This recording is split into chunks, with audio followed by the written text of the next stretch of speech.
Toledo en Estudios, gracias por estar con nosotros. Sea bienvenido. Como usted escuchaba, este preámbulo es indispensable para nosotros como ecuatorianos entender cuáles son los retos fiscales más urgentes, hacia dónde nos dirigimos como país. Entonces, ¿cuál es su diagnóstico actual de la economía ecuatoriana, especialmente de cara a este proceso electoral y al inicio de una nueva administración?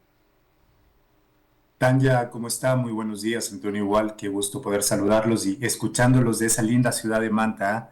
Ojalá pueda estar por ahí en un próximo tiempo. Bueno, mi querida Tanya, Antonio, la verdad que la situación, lastimosamente, del país, digamos, en el tema económico, ha tenido una contracción importante en el año 2024. Cerramos con un decrecimiento del PIB de casi el 2%. Eso equivale a que el Producto Interno Bruto que tenemos hoy en el 2025 sea aquel que tuvimos en el año 2015, aproximadamente 127.000 millones de dólares. Es decir, que durante todo este tiempo, a pesar del crecimiento que ha existido, pues el decrecimiento que se tuvo a finales del 2024 nos ha puesto en circunstancias similares a las que a las que tuvimos en el año 2015. Ahora, sin embargo, digamos, haciendo un antecedente importante respecto de lo que está pasando en este momento en las propuestas por parte de los candidatos y de lo que se refirió justamente como parte del debate, lastimosamente no hay propuestas que sean significativas, propuestas que generen justamente o que nos hagan pensar que el rumbo del Ecuador, que el rumbo de la economía tenga un giro y un cambio dramático y como tendría que ser, ¿no? Un cambio significativo. Las propuestas se centran en temas banales, lastimosamente no generan en el tema económico, ¿no es cierto?, acciones y definiciones claras sobre las cuales se pueda tomar digamos, algún criterio respecto de por dónde va a ir la línea económica de ninguno de los dos candidatos, y eso en realidad es preocupante porque nos desconcierta por dónde va a ir, si en realidad va a ir por un tema de libre mercado, de apertura de fronteras, con este tema de los aranceles, qué es lo que vamos a hacer. Por el otro lado, si vamos a regresar al tema de la inversión pública, que en el gobierno de la candidata Luisa González a través de Correa fue la más significativa, digamos, en proporción al Producto Interno Bruto. Sin embargo, no hay líneas claras respecto de lo que va a pasar en el tema económico, ¿no? Mauro, te escuchábamos y me genera la preocupación de los retos que se enfrentaría en materia tributaria. Bueno, y en materia tributaria es un poquito más complejo, incluso te diría, Tanya, porque recordemos que en el Ecuador no tenemos la posibilidad de una política monetaria. Nosotros no podemos generar lo que normalmente se denomina como M1, que es esa masa monetaria que se imprime, no la podemos hacer. La única manera es a través del M2, que es básicamente la expansión de los balances que hacen tanto las instituciones financieras privadas y en su momento el Banco Central cuando tomó estos dineros de la reserva de libre disponibilidad, pero sin entrar en esos temas políticos, son los dos elementos mediante los cuales se puede generar, digamos, masa monetaria. Y al no tener esa posibilidad, pensando que la dolarización, la única manera en la que se sostiene es justamente a través del incremento, ¿no es cierto?, de las divisas, del dinero, tanto en la economía como en los depósitos en las instituciones financieras, lo único que nos queda es la política tributaria, la política fiscal, ¿no es cierto? A partir de ahí, ¿cómo podemos alentar y dinamizar la economía? Y yo ahora, a partir de lo que pasó con el presidente Trump, por ejemplo, con el tema de estas medidas para arancelarias, ¿no es cierto? Con ese 10% que tenemos ahora mismo los países de la región, ¿qué es lo que está haciendo el gobierno? ¿Qué es lo que está haciendo el Estado ecuatoriano? ¿Qué es lo que está haciendo la administración tributaria justamente para menorar ese impacto que va a tener esa tasa arancelaria? Entonces, la única manera, lastimosamente, no podemos devaluar la moneda. Bueno, en este momento los exportadores son los que más están ganando con la devaluación del dólar, ¿no es cierto? Y eso implica que justamente ellos tengan, producto de esta devaluación de la moneda, pues un impacto positivo, lo que no ocurre en los importadores. Para los importadores es mucho más caro traer los productos y eso implica también, por supuesto, que eventualmente en el Ecuador también tengamos, ¿no es cierto? No de manera significativa, sí, pero sí un alza probablemente en el tema inflacionario. No tan significativo, pero digamos que eventualmente está sobre la mesa. ¿Y por qué traía este tema? Ahí Porque va, el servicio de rentas internas, solo para cerrar la idea, perdón, mi Tanya ahí, sí. para cerrar la idea, ¿qué está haciendo justamente para evitar este impacto? pensando que adicionalmente los importadores también tienen el impuesto a la salida de divisas. Entonces, necesitamos, ¿no es cierto?, que se empiece a generar política fiscal, política tributaria, justamente por esta posibilidad de tener, ¿no es cierto?, en un corto plazo una inflación, digamos, un efecto en inflación producto de estas importaciones más caras. Mauro, me respondiste la pregunta. Mencionabas sobre el impacto de la parte económica con la presidencia de Estados Unidos, de Donald Trump. Hace días anteriores estaba la noticia de los ecuadólares y todo esto generó un caos, generó preocupación, generó de que a nivel internacional el país enfrentara diversas situaciones. Y te iba a consultar, o sea, si veías factible una reforma fiscal a corto plazo. Nos respondiste, me respondiste. Entonces, ¿qué elementos, ya que me la respondiste, qué elementos deberían incluirse dentro de esta reforma fiscal? Ahí, Tania, Antonio, es importante considerar que digamos, el impacto de la recaudación tributaria en el presupuesto general del Estado es de casi el 58%. Eso quiere decir que de los aproximadamente 37.000 millones de dólares que tenemos, y de hecho que fue el presupuesto prorrogado para este año 2025, 20.000 millones, casi el 54-55%, justamente esté abastecido por esta recaudación tributaria. De ahí la importancia, ¿no es cierto?, de tener justamente la posibilidad de tener una recaudación sostenible en el tiempo, pensando que en el 2020 sí llegamos a una cifra récord, pero porque hubo valores que tenían relación con contribuciones temporales. Ya no los vamos a tener en este 2025, salvo la contribución de seguridad, ¿no es cierto?, que fueron pagadas por las sociedades, pero de ahí ya no tenemos nada más. No tuvimos la contribución que pagaron las personas naturales, los grandes patrimonios, no tuvimos la contribución de las instituciones financieras, de las cooperativas de ahorro. Entonces, eso evidentemente va a tener un impacto fuerte en la recaudación en este año 2025. A partir de ahí, ¿no es cierto?, es importante establecer que el presupuesto, uno, se debe abastecer de ingresos mayores o que el gasto sea más eficiente. Y a partir de ahí, justamente deberíamos pensar la reforma tributaria, ¿no es cierto?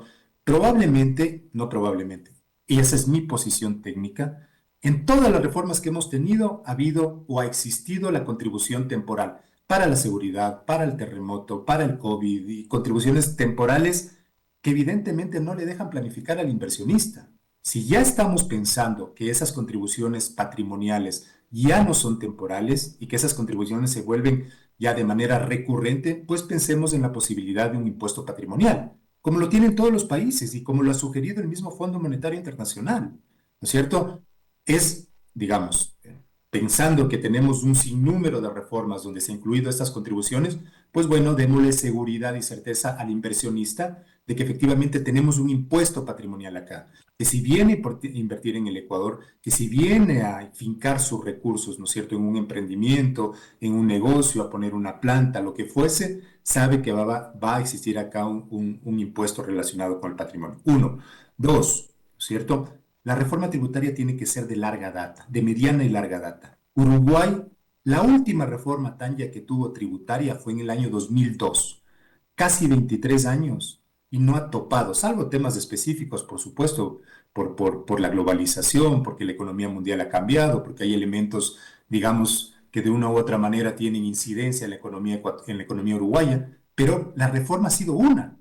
Eso es lo que debemos precautelar, una reforma que se mantenga en el tiempo. Y tres, el tema de la institucionalidad, ¿no es cierto? Mucho escuchamos del Estado obeso, mucho escuchamos de los 900.000 funcionarios públicos que, digamos, una parte sí trabaja, la otra parte no trabaja. Es decir, yo quisiera ver esos estudios en los que los analistas dicen esas cosas si no han estado adentro, ¿no es cierto?, en una institución pública. Pero bueno, más allá de eso, abastecer la institucionalidad en los temas públicos y en específico en el servicio de rentas internas. El presidente Lenín Moreno, hace algún tiempo, cuando él estableció esta posibilidad cierta de fusionar SENAE con SRI, ¿qué ha pasado? No ha pasado absolutamente nada durante todo este tiempo. GUAFE, una institución novísima, una institución nueva que lastimosamente no camina como debe caminar. Si no tiene recursos, si no tiene experiencia, si no tiene expertise, pues regrese a ver a las instituciones del Estado que sí las tiene, pues. El servicio de rentas internas tiene funcionarios capaces, probos, ¿no es cierto? Y que en atención a eso pueden de una u otra manera abastecer ese conocimiento que le falta a las otras entidades del Estado. Es únicamente temas de pensar, ¿no? Entonces, un poco de salir, como yo siempre digo, pensar fuera de la caja. No necesitas contratar más, sino ser más eficiente con los recursos que tú tienes. Y cuatro, ¿no es cierto? El tema productivo, mi querida Tanya. Es importante que en este momento, por única vez, no pedimos más, ¿no es cierto? Que sea un momento y un punto de inflexión. Academia, sectores productivos, profesionales y gobierno, indistintamente de quién sea, si es la candidata González, si es el candidato Novoa, indistintamente, ¿no es cierto? Nos sentemos y generemos justamente alternativas para que de aquí en adelante pues exista un rumbo diferente en la economía ecuatoriana. Y eso es posible, por supuesto. Si usted le vende a la Asamblea la posibilidad de una reforma técnica, no política, a mí créame que no me preocupa el hecho de que no haya la mayoría calificada de 101 votos. Yo creo que razonando, explicando y presentando un proyecto de reforma técnico, evidentemente, pues me parece que las líneas de acción, indistintamente de quién sea el tema ideológico, de lo que sea el tema ideológico, pues me parece que seguiremos en un rumbo correcto. Así que creo que esos cuatro puntos, mi querida Tania, en términos generales, nos podría poner en un momento diferente en esta historia ecuatoriana y que hoy tanto necesitamos pues que cambie, ¿no? Sí, y me acojo a aquello que indistintamente de la camiseta política se busque beneficiar a los ecuatorianos, más aún donde estamos en un contexto donde hay informalidad laboral y que debemos hablar también de aquello. Pero antes de avanzar ese punto, me gustaría que nos expliques, Mauro, cómo debería manejarse, indistintamente de la camiseta política, el déficit fiscal sin afectar el tema de la inversión social. Bueno, ahí, mi querida Tanya, hay elementos que, digamos, sí son complicados, sobre todo por lo que ha ofrecido el presidente Noboa. Y no hablo del presidente como tal, sino más bien justamente de a ver, que fiscalmente debemos ser eficientes, ¿no es cierto? No podemos gastar más allá de lo que tenemos. Es como en la casa. Yo siempre hago el comparativo de que administrar el Estado, por supuesto, con todos sus bemoles y temas complejos, es como administrar la casa, ¿cierto? Usted no puede gastar más de lo que no tiene, pero eso es por simple lógica. Hoy tenemos 14 bonos, ¿no es cierto?, que el presidente Novoa ha establecido como elementos, digamos, a mí me parecen, sin ser un analista político ni mucho menos, que están justamente referidos al momento que estamos viviendo, al momento electoral. Y eso es penoso, porque cuando usted termine la campaña electoral, se va a topar con una realidad totalmente diferente. ¿Cómo va a financiar esos bonos? Evidentemente va a tener que sacar de otros componentes, va a tener que sacar de otros rubros para poder destinarlos justamente a estos 14 bonos que ha establecido el presidente. O a su vez, que los ingresos aumenten producto de que hay una carga impositiva mayor. Pero eso no es a corto plazo, eso no es a mediano plazo, eso es a largo plazo cuando podemos, como usted mencionaba, generar políticas, generar acciones, generar alternativas para justamente disminuir ese déficit fiscal. Lo ha hecho de manera correcta también. Mi análisis es muy técnico, indistintamente de quién sea la línea política, como le mencionó Tanya. Presidente Novoa recibió un déficit del Estado de 5.000 millones de dólares, 5.500, y hoy lo está culminando con aproximadamente 2.500 millones. Evidentemente eso implicó que haya algunos temas un poquito complejos, ¿no? Por supuesto. Sin embargo, y hubo que ajustarse pues la cintura, pero al final del día tenemos un déficit mucho menor de lo que lo recibió el presidente Novoa. Sin embargo, con estas acciones no se entiende. Si durante un año generó políticas, ¿no es cierto?, y acciones que justamente ayudaron a disminuir ese déficit fiscal. Hoy, con esto que tenemos, con estos 14 bonos, está yendo por el otro camino. Entonces, no guarda relación las definiciones técnicas que tuvo antes con las definiciones técnicas electorales y políticas que tiene ahora. Entonces, pero bueno, el tema es que de aquí, indistintamente de quién sea el gobierno, Luisa o Daniel, pues se va a topar con una realidad de que tiene que financiar esas 14 bonos que prometió, que son casi 600 millones de dólares. Entonces, ¿qué hacer? Justamente la reforma tributaria va hacia allá, ¿no? A poder encaminar que tengamos ingresos que se mantengan en el tiempo, que sean sostenibles. Recordemos que Los ingresos y las divisas por el tema petrolero son de aproximadamente el 37% del presupuesto del Estado, pero con una producción a la baja. Y con el tema de Yasuní, que son alrededor de 1.300 millones, justamente el desmantelamiento de este campo productivo, pues evidentemente todas las divisas generadas por el sector petrolero van a seguir cayendo. Y producto de eso, pues hay que repensar cómo ese ingreso del presupuesto del Estado justamente tiene que subir y adicional, ser eficiente en el gasto. Recordará usted, mi querida Tanya, que uno de los compromisos que tuvo el Estado ecuatoriano con el Fondo Monetario fue verificar el gasto fiscal, es decir, las exenciones tributarias, los beneficios tributarios, ¿no es cierto? Todos los elementos desde la perspectiva tributaria que tienen un impacto en el contribuyente y producto de eso el Estado deja de recaudar. Le dijo, señores del Ecuador, revisen eso, porque no todos los beneficios están bien. Y vuelvo al tema primigenio. Todas las reformas, mi querida Tanya, todas las reformas tributarias, las 6 últimas reformas tributarias han tenido 5 procesos de remisión. Uno, dos, todas las reformas tributarias tienen exenciones, beneficios. ¿Alguien está evaluando eso? ¿Alguien está evaluando si efectivamente la exención y el beneficio tributario que tiene tal o cual determinado sector en realidad está generando el impacto que se pensaba en su momento? Me parece que eso no lo ha hecho el Ecuador, no lo está haciendo y por eso tenemos en pausa esos 400 millones del Fondo Monetario.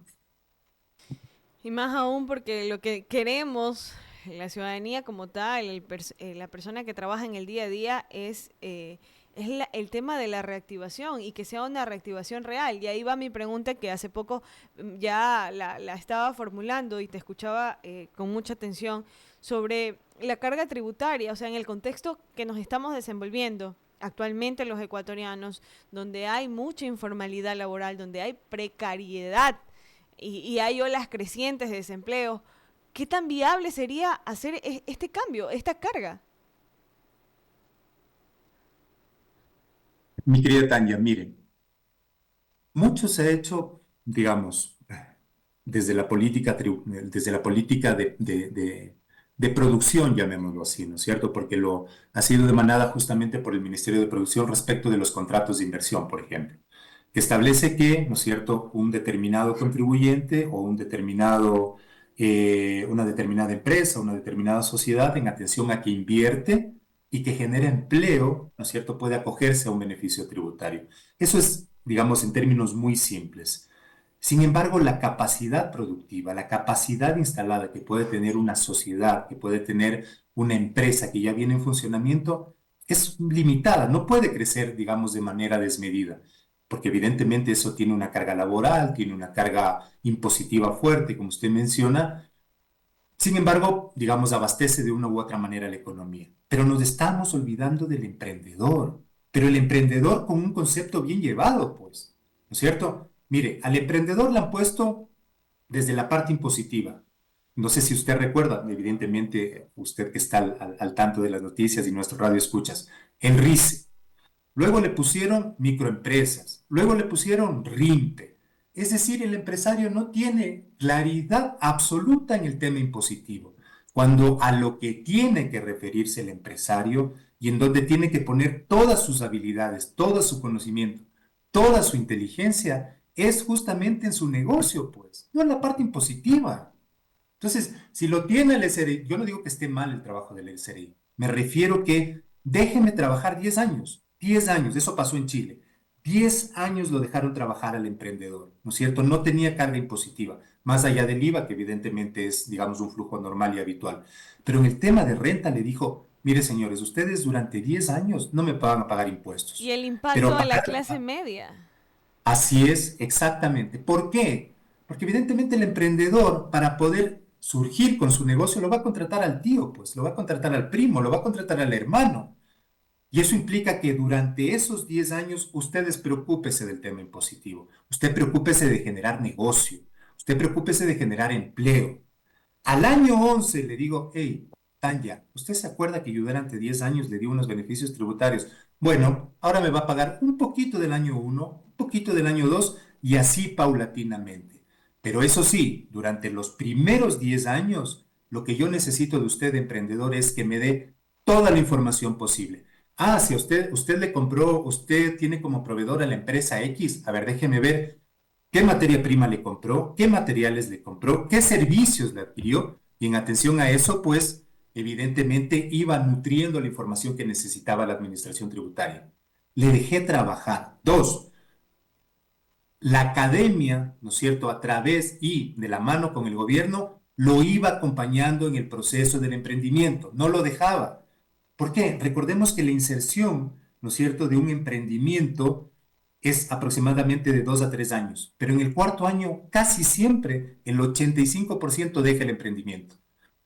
Pero si usted tiene un acompañamiento, si usted sabe, ¿no es cierto?, que hay alguien detrás que le está enseñando de finanzas, de planificación tributaria, de planificación societaria, de planificación laboral, evidentemente usted se va a preocupar única y exclusivamente de hacer negocio. Ese es el camino que tiene que llevar y de alguna manera en la forma práctica el gobierno, la academia, los profesionales y el sector productivo. Entonces, me parece que esos elementos que son, digamos, de acción inmediata, los puede hacer el gobierno indistintamente de quién sea. Luisa Nova, por supuesto que sí, totalmente. Y para no ser, y para complementar esta idea que me parece muy importante, ¿no es cierto? El tema laboral, mi querida Tania. Hace poco el presidente Noboa perdió justamente la pregunta respecto de esta reforma al Código de Trabajo en donde se establecían la posibilidad de contratación por horas. Si usted encaminaba bien la pregunta, mi querida Tanya, la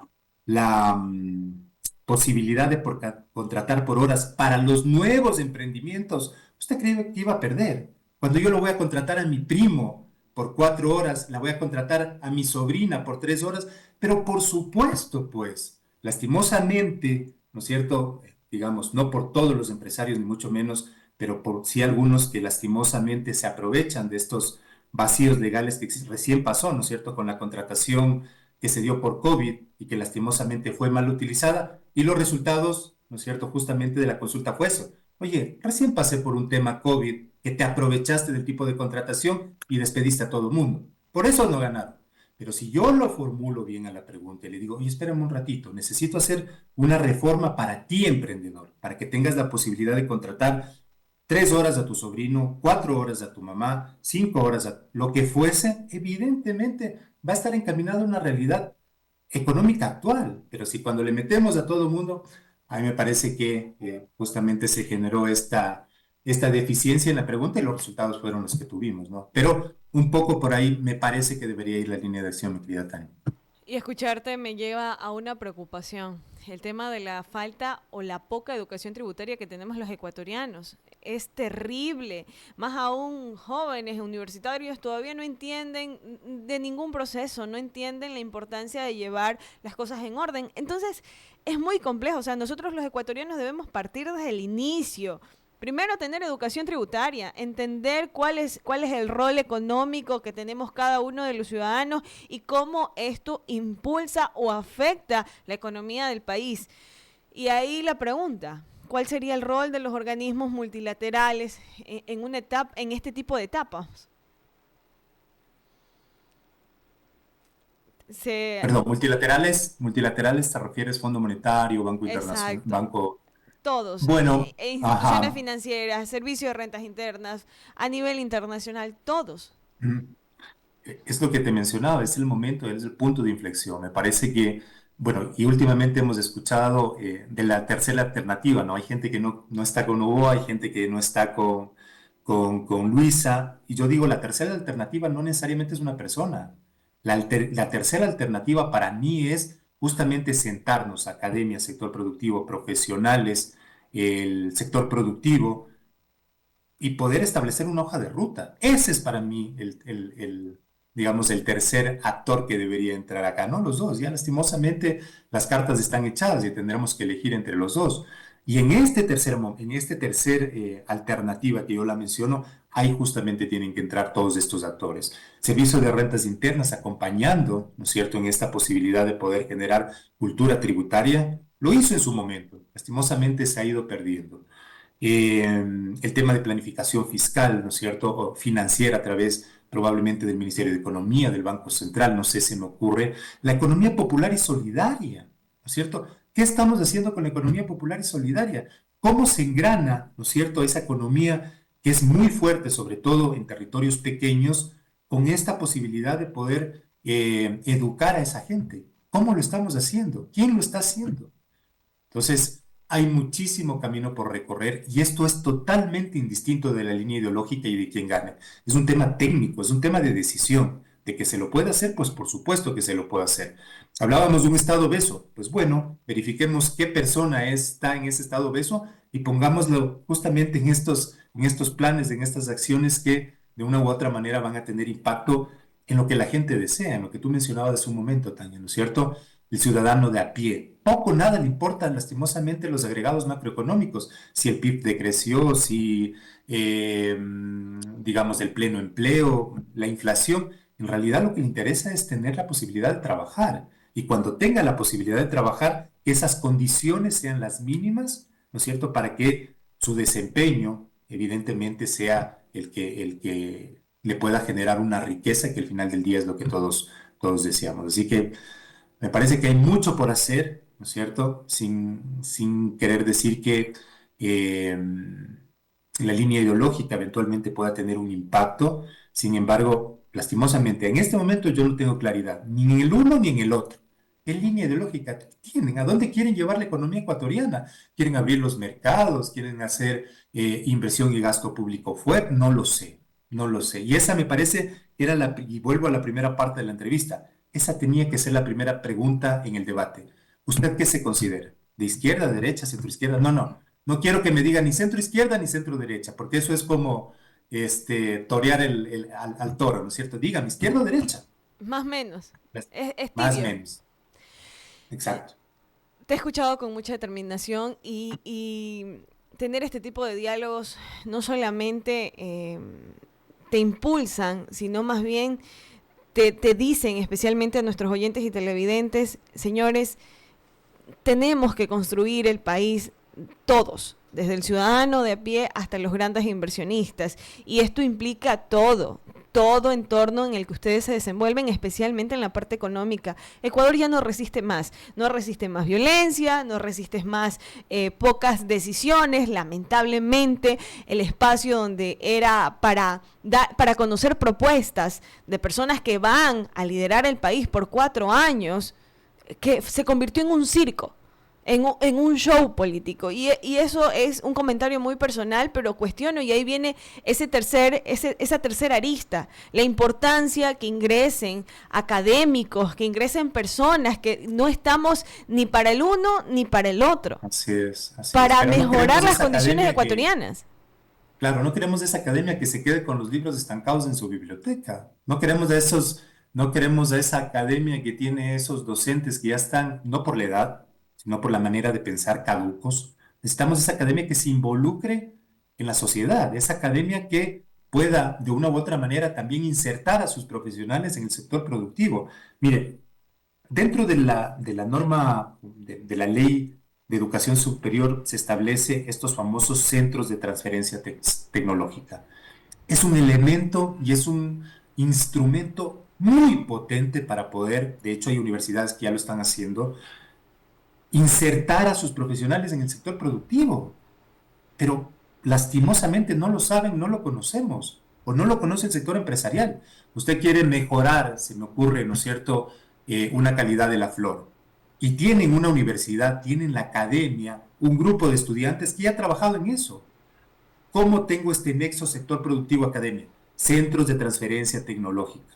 ¿Qué le da la posibilidad a la universidad? Primero, de que esté exonerado de impuesto a la renta, es decir, que no se va a preocupar por el tema impositivo. Y dos, para el sector productivo, en cambio, va a tener profesionales que estén trabajando justamente con esas soluciones a las necesidades que tiene.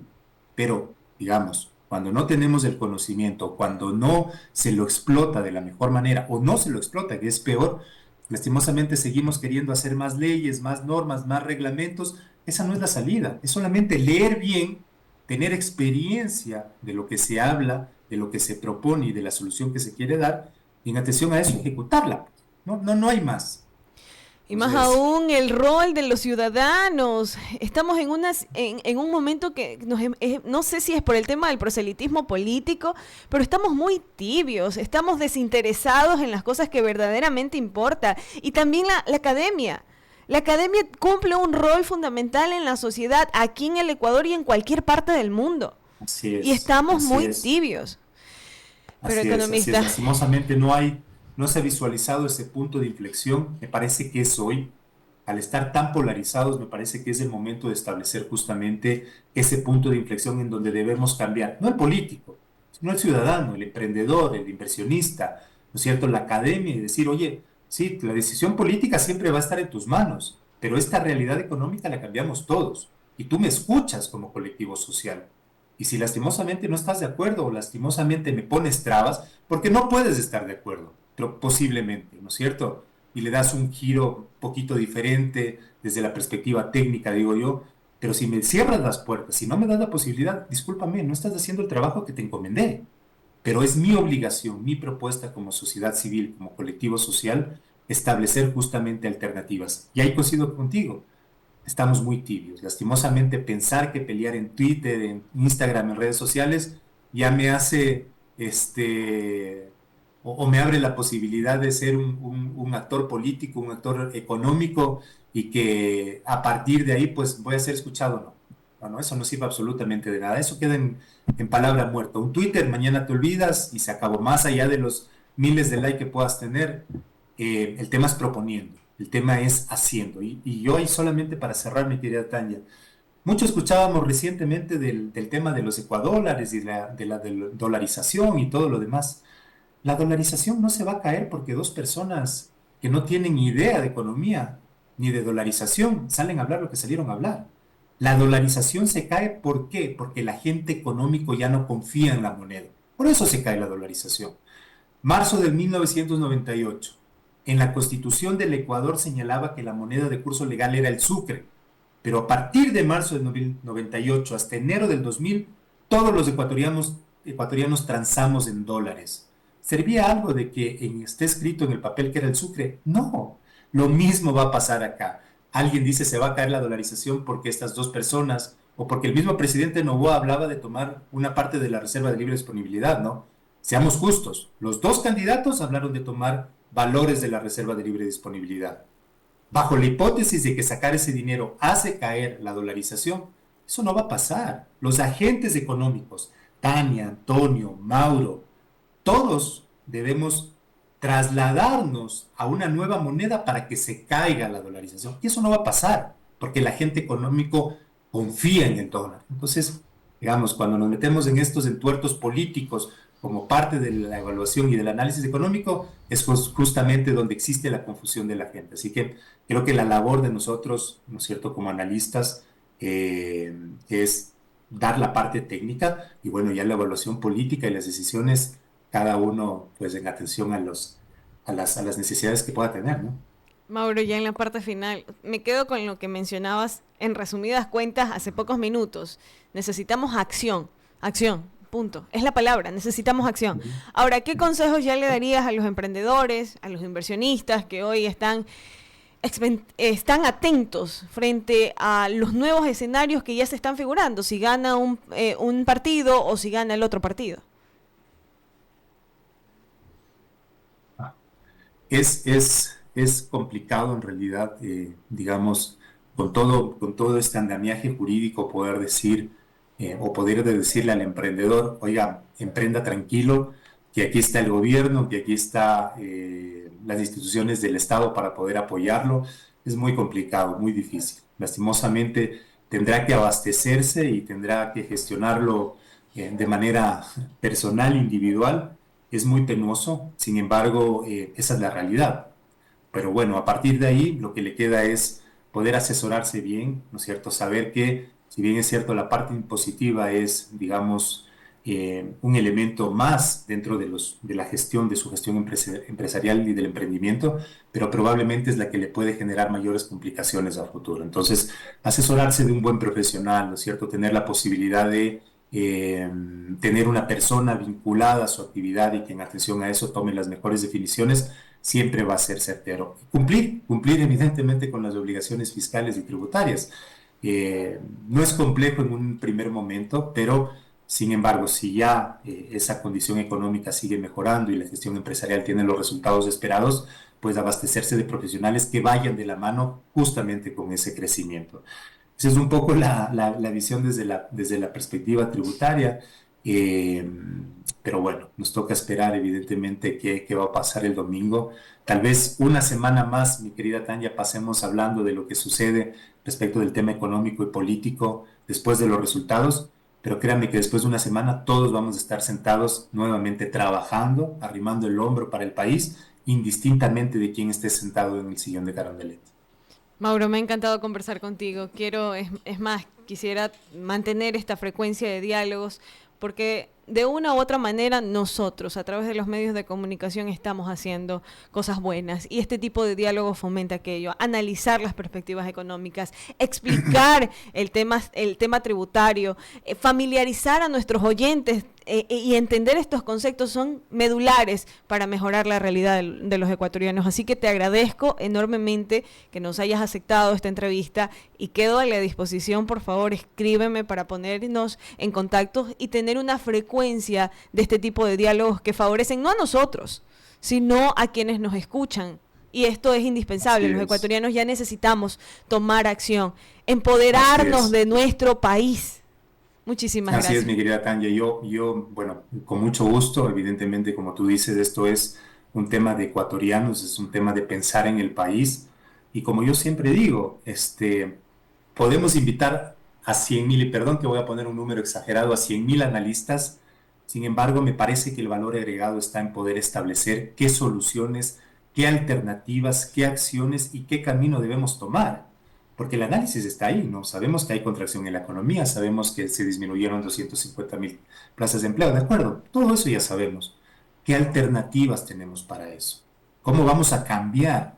Si yo vengo acá, yo tengo que dar alternativas. Alguien me escuchará y probablemente diga, oye, yo en alguna parte le escuché a un analista, Mauro creo que se llamaba, que hablaba de esto, ¿no es cierto? Y empezar justamente a generar que las personas actuemos, generemos acciones y ya no nos quedemos solamente en ese teclado, yo le llamo de la WF, el teclado de Twitter, porque ahí somos todo, ¿no? Pero lastimosamente cuando tenemos que generar acciones, lastimosamente no lo hacemos como debemos. Así que mi compromiso, mi querida Tanya, cuando guste, con todo el placer del mundo. Muchísimas gracias, te agradezco enormemente. 8 de la mañana con 28 minutos. Me encantó este tipo de entrevista, me encanta este tipo de entrevista.